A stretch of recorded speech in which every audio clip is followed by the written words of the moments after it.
Okay, remember that they're changing my voice. When you see this picture, notice that they look extremely unreasonable, extremely bitter, and they're like control freaks that can't stand the thought of black people having their own culture. They didn't like immigrants, they didn't like Catholics, they didn't like certain groups. But that's like, neo-Nazis not liking the modern Klan. Just because they don't like each other, okay?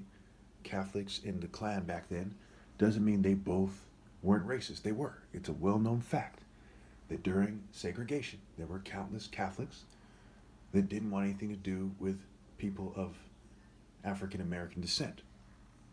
Well understood. Notice that I'm breaking this down in a very logical manner, and I'm using the facts. When you see a crime taking place, do you need to have all the details of the crime to a T? To know the person's full name? To know their mother's maiden name? To know their exact genetic makeup? No. And so it is with me detailing the facts of the harassment campaign against me, which involves the families of the Ku Klux Klan that are in law enforcement to this day, and that is a very logical and factual statement. One could argue, well, everyone has family members in the Klan. Now, the problem comes in when they share the spirit of the Klan. They're angry, they're bitter, they're control freaks.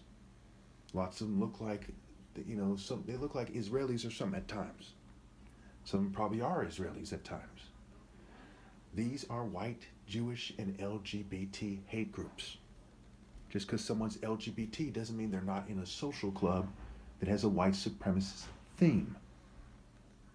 Law enforcement's refusal to take this seriously when there's 22 witnesses on record and countless cases of stalking that the Justice Department records, the ongoing hate crimes that occur in broad daylight, okay, the racial harassment that's in the textbook terrorist fashion of the Ku Klux Klan. There's the staring, there's the briding.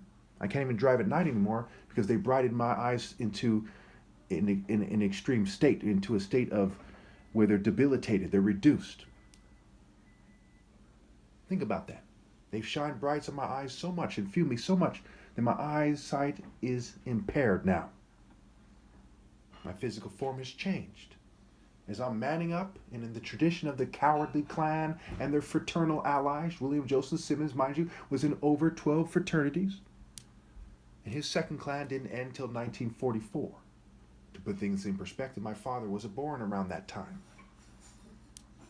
My grandfather was born on his side well before that time. As black people today are the descendants of the people who were harassed by the Ku Klux Klan, many black people in America, so many white people are the descendants of the Klan. That by itself, they should be treading really lightly when you think about that God Almighty made the heavens and the earth. Not the white man, not the Jew, not the LGBT community, but God Almighty. 9,600 Americans die every day. They should be treading lightly. They are pissing on their funerals. When around, there's 9,600 Americans dying every day. That means there's somewhere around that many funerals on average every day, right? So they're pissing on their funerals every day by behaving as if God doesn't exist. By behaving as if being a cowardly, groupie, racist, fraternal dog is superior to a man standing on his own 10 toes for God Almighty, for moral precision.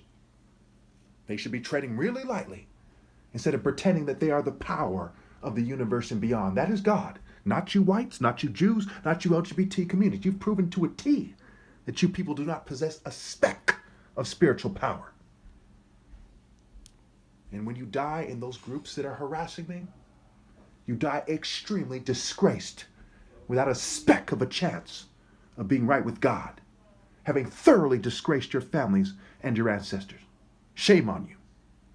When you're in law enforcement and you took an oath to uphold the Constitution, and it says one nation under God and things like this, and instead you take the side of sniveling fraternity dogs and you pretend that's not what's going on. If it's not what's going on, then you tell me who the white Americans who are harassing me are related to. You tell me. Can you go in church and take an oath on the Bible that the white Americans who are harassing me in a way that's similar to the Klan aren't the family members of the Klan. Whether they are or not, it proves it to a T. He said, well, that's not what's going on. We're doing it for a psychological operation. It doesn't matter if you're doing it for fucking, you're playing a game called charades or some shit. It doesn't matter why you're doing it. You are fuming me and poisoning me and staring at me like members of the fucking Klan. And you're pretending that I'm fucking crazy. Just like members of the Klan and mental health all throughout American history did.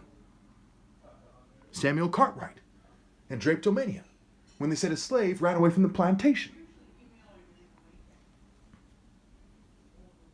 Can you swear on your family's souls in your church on a Bible that what I just described is not what's going on here?